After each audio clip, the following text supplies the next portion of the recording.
ጤና ይስጥልን አድማጮች፣ ይህ ቁም ነገር ሚዲያ ነው። ከመረጃዎቹ ጋር አብርሃም መኳንንት ነኝ። ሩሲያ ፕሬዝዳንት ማክሮን በአፍሪካ የሽብር ተግባርን እየደገፉ ነው ስትል ከሰሰች። ፓሪስ ከሰሞነኛው የፕሬዝዳንት ትራውሬ የግድያ ሙከራ ጀርባ አለችም ስትል ሞስኮ ገልጻለች። የቻይናው ፕሬዝዳንት የዓለም መገበያያ የሆነውን የአሜሪካውን ዶላር በዩዋን ሊለውጡት ነው ተባለ። በአሜሪካና በኢራን መካከል የሚደረገው ንግግር የፊታችን አርብ በኦማን ይደረጋልም ተብሏል። ስደተኞችን የጫነች ጀልባ ከግሪክ የባህር ጠረፍ ጠባቂ መርከብ ጋር ተጋጭታ የ15 ሰዎች ሕይወት አልፏል። ሁሉንም ጉዳዮች በዝርዝር እናስደምጣቸዋለን። አብራችሁን ቆዩ። ሩሲያ ፕሬዝዳንት ማክሮን በአፍሪካ የሽብር ተግባርን እየደገፉ ነው ስትል ከሰሰች። ሞስኮ በዚህ ወቅት የበርካታ የአፍሪካ ሀገራት የደህንነት ቁልፍ አጋር ስትሆን በተለይም ከሳህል ሀገራት ጋር ያላት ግንኙነት ግን የጠበቀ እንደሆነ ይታመናል። ሞስኮ ፓሪስ አፍሪካን እንዳትረጋጋ ለማድረግ የሽብር ቡድኖችን ትደግፋለች ስትል ክሷን አሰምታለች። የሩሲያ ኢንተለጀንስ ፓሪስ አዲስ ቅኝ አገዛዝ በአፍሪካ ለማድረግ በዝግጅት ላይ ነች ማለቱን ታስ የተሰኘው የሩሲያ መገናኛ ብዙሃን አስነብቧል። ይሄው የሩሲያ የኢንተለጀንስ መረጃ የፕሬዝዳንት ኢማኑኤል ማክሮን አስተዳደር ፖለቲካዊ በቀል በአፍሪካ ለማድረግ በዝግጅት ላይ መሆኑን ጠቁሟል። ፕሬዝዳንት ማክሮን አሜሪካ በቬኔዙዌላ ኒኮላስ ማዱሮ ከስልጣን አንስታ ወደ ኒውዮርክ እስር ቤት እንደወሰደችው ሁሉ በአፍሪካም አንዳንድ መሪዎችን በዚህ መንገድ ማስወገድ ይፈልጋሉ ስትል ሞስኮ ከሳለች። ፈረንሳይ በአፍሪካ በተለይም የሳህል ስቴት የቀድሞ የቅኝ ገዢ ሀገር ነች። ባለፉት 2 እና 3 ዓመታት በቀጠናው በነበረው የመንግስት ለውጥ ተከትሎ የሳህል ሀገራት ከፈረንሳይ ጋር የነበራቸውን ግንኙነት ሙሉ በሙሉ አቋርጠው ፊታቸውን ወደ ሞስኮ አዙረዋል። ማሊ፣ ኒጀር እና ቡርኪና ፋሶ ተጠቃሾቹ ናቸው። ሶስቱም የሳህል ሀገራት ከ2020 እስከ 2023 ባሉት ዓመታት ውስጥም ከባድ የሚባልና ተደጋጋሚ የመንግስት ግልበጣ ተደርጎባቸዋል። ሶስቱም ሀገራት ከኢኳስ ራሳቸውን አግልለው የራሳቸውን የሳህል ስቴት ጥምረት የተሰኘ አዲስ ውህደትም ፈጥሯል። ለዚህ አዲስ ጥምረት መፈጠርም እንደ ምክንያት ያነሱት ሉዓላዊነታችን እንዲከበር እንፈልጋለን፣ የምዕራቡ የእጅ አዙር አገዛዝንም ከዚህ በላይ መታገስ ይበቃናል የሚል ነው። ከምዕራቡ ሀገራት ጋርም የጎንዮሽ የሚተያዩበት መንፈስ ከተፈጠረ ዋላደር ብሏል። በዚህ መሰረትም በቡርኪና ፋሶ ፕሬዝዳንት ኢብራሂም ትራውሬ እስካሁን ከ20 በላይ የግድያ ሙከራ እንደተደረገባቸው የሚያሳዩ የተለያዩ ሪፖርቶች በተደጋጋሚ ወጥተዋል። በእነዚህ የግድያ ሙከራዎች ውስጥም ፈረንሳይ እጇ እንዳለበት ሞስኮ ከመናገር አልሸሸገችም። በተጠናቀቀው የጥር ወር በትራውሬ ላይ ተሞክሮ በነበረው የግድያ ሙከራ ፈረንሳይ እንዳለችበት የሩሲያ ኢንተለጀንስ ይፋ አድርጓል። ፓሪስ ከዚህ ቀደም በአፍሪካ የነበራትን ሚና በማጣቷ ፖለቲካዊ የበቀል እርምጃ ለመውሰድ በሚል የሽብር ቡድኖችን እየደገፈች ትገኛለች ነው ያለችው ሞስኮ። ይሄው ተመሳሳዩ ሙከራም በፕሬዝዳንት አስሚ ጎይታም ሆነ በፕሬዝዳንት አልታኒ እንደተሞከረም ተገልጿል። ፓሪስ እስካሁን በሞስኮ ለቀረቡባት ለነዚህ ክሶች የሰጠችው ይፋዊ ምላሽም ሆነ ማስተባበያ የለም። በዚህ ሰዓት አፍሪካ የሩሲያና የምዕራቡ ሀገራት የኃይል ፉክክር ማዕከል ስለመሆኗም እየተነገረ ነው። የቻይናው ፕሬዝዳንት የዓለም መገበያያ የሆነውን የአሜሪካውን ዶላር በዩዋን ሊለውጡት ነው ተባለ።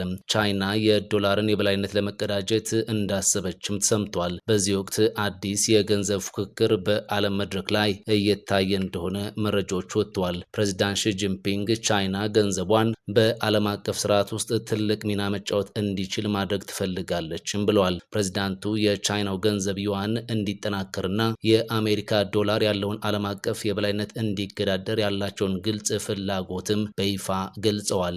በዚህ ሰዓት አብዛኛው ዓለም አቀፍ ንግድ የሚከናወነው በዩኤስ ዶላር መሆኑ ይታወቃል። የአሜሪካ ዶላር አሁን 58 በመቶ የሚሆነውን የዓለም አቀፍ የገንዘብ መጠባበቂያ ክምችት በመያዝ ቀዳሚ ነው። በዚህ ረገድ የቻይናው ገንዘብ የዓለም መጠባበቂያ ክምችት ውስጥ የ2 በመቶ ብቻ ድርሻ ይዞም ይገኛል። በእርግጥ በዚህ ወቅት የበርካታ ሀገራት ማዕከላዊ ባንኮች ፊታቸውን ዶላር ከመግዛት ይልቅ ወደ ወርቅ እያዞሩ ነው። ሀገራቱ ይህንን የሚያደርጉት ከማዕቀብና ከመሳሰሉት ጋር ተያይዞ ሊመጣ የሚችልን አደጋ ለመቀነስ በሚል ነው። ወርቅን አንዲት ሀገር ብቻ በባለቤትነት ይዛው የምትገኝ ማዕድን ባለመሆኑ ሀገራት ከስጋት ነፃ ለመሆን በሚል ፊታቸውን እንዲያዞሩ እያደረጋቸው ነው ተብሏል። ቻይና አሁን ይህንን ነው መለወጥ እፈልጋለሁ ያለችው። ይህንንም ግብ ለማሳካት ፕሬዝዳንት ሺ ጂንፒንግ 4 ቅድመ ሁኔታዎችን ማሳካት ይኖርብናልም ብለዋል። ጠንካራ የሆነ ማዕከላዊ ባንክ መገንባት፣ ጠንካራ የሆነ የፋይናንስ ስርዓት መዘርጋት፣ ተወዳዳሪ የሆኑ ባንኮችን መፍጠርና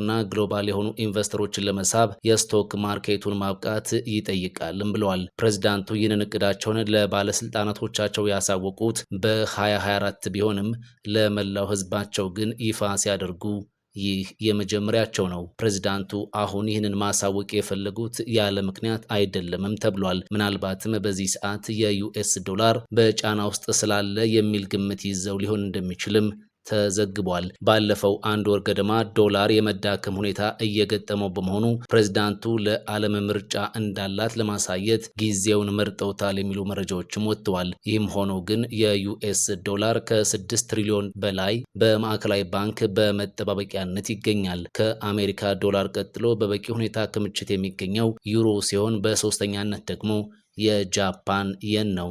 በአሜሪካና በኢራን መካከል የሚደረገው ንግግር የፊታችን አርብ በኦማን ይደረጋል ተባለም። ቀደም ብሎ ፕሬዝዳንት ዶናልድ ትራምፕ ዲፕሎማሲያዊ ጥረቶች መቀጠላቸውን ለመገናኛ ብዙሃን በኦቫል ኦፊስ ገልጸዋል። ኢራን ከአሜሪካ ሊደርስባት የሚችለውን የአየር ጥቃት ንግግር በማድረግ ማስቀረትን ምርጫዋ እንደምታደርግ እንደሚገምቱም ፕሬዝዳንቱ ተናግሯል። ኢራንም አርብ በኦማን የሚደረገው ንግግር መኖሩን ይፋ አድርጋለች። በዚህ ንግግርም የኢራኑ የውጭ ጉዳይ ሚኒስትሩ አባስ አራግቺና የፕሬዝዳንት ትራምፕ ልዩ መልእክተኛ ስቲቭ ዊትኮፍ እንዲሁም የትራምፕ አማች ኩሽነር ተወክለው ይገኛሉ ተብሎ እንደሚጠበቅም ተዘግቧል። ዋሽንግተንና ቴህራን አሁንም ካላግባቧቸው ነጥቦች መካከል አሜሪካ በኢራን ውስጥ ምንም አይነት ዩራኒየም የማበልጸግ እንቅስቃሴ መኖር የለበትም ትላለች። ኢራን በበኩሏ ዩራኒየም ማበልጸጉ እስከ 20 በመቶ ድረስ እንዲኖር ትፈልጋለች። ከዚህ ባለፈ ዋሽንግተን ኢራን የባላስቲክ ሚሳኤሎቿን አቅም ገደብ እንድታበጅላቸውም ትፈልጋለች። በዚህ ሰዓት 2500 ኪሎ ሜትር ድረስ የሚጓዙ ሚሳኤሎች ኢራን አሏት። ይህም ማለት እስራኤል ውስጥ መድረስ የሚችሉ እንዲሁም አሜሪካ በቀጠናው ባላት የጦር መሰረቶች ላይም ሳይቀር መድረስ ይችላሉ እንደማለት ነው። ኢራን ግን እነዚህን ሚሳኤሎች ሉዓላዊነታችንን ለማስከበር የሚውሉ ናቸው፣ ለድርድርም አይቀርቡም የሚል ጽኑ አቋም አላት። በመጨረሻ ደግሞ አሜሪካም ኢራን በቀጠናው ያሉ አማጽያንን ማስታጠቋን እንድትተው አብዝታ ትፈልጋለች። ኢራን ከአሜሪካ ጋር በሚደረገው ድርድር የኒውክሌር ፕሮግራሟን በሚመለከት መግባባት ላይ መድረስ እንችላለን እያለች ነው። ነገር ግን የባላስቲክ ሚሳኤሎችን ጉዳይ ማንሳት ማለት ላለመግባባት መፈለግ ማለት ነው እያለች በተለያዩ አጋጣሚዎች ታነሳለች። ይህንን ጉዳይ ለድርድር ማቅረብ ማለት ለጠላቶቻችን እጅ መስጠት እንደማለት ይቆጠራል የሚል ምልከታ ነው በቴህራን ባለስልጣናት በኩል የተያዘው።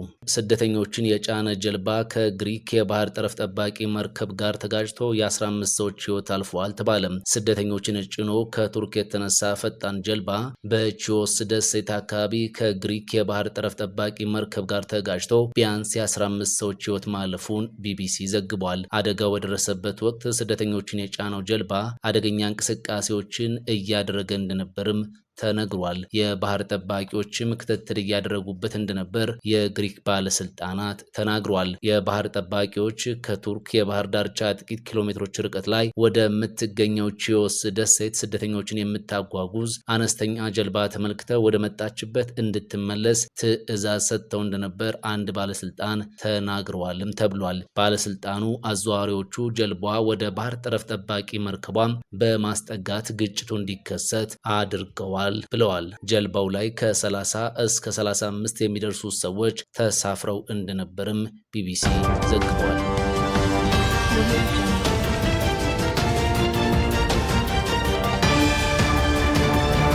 ፈጣን ያልተሰሙ መረጃዎችንና ትኩስ የኪነ ጥበብ ዜናዎችን ለማግኘት የቁም ነገር ሚዲያ የዩቲዩብ ቻናልን በመቀላቀል ቤተሰብ የሆኑ ቻናላችንን ሰብስክራይብ ያድርጉ።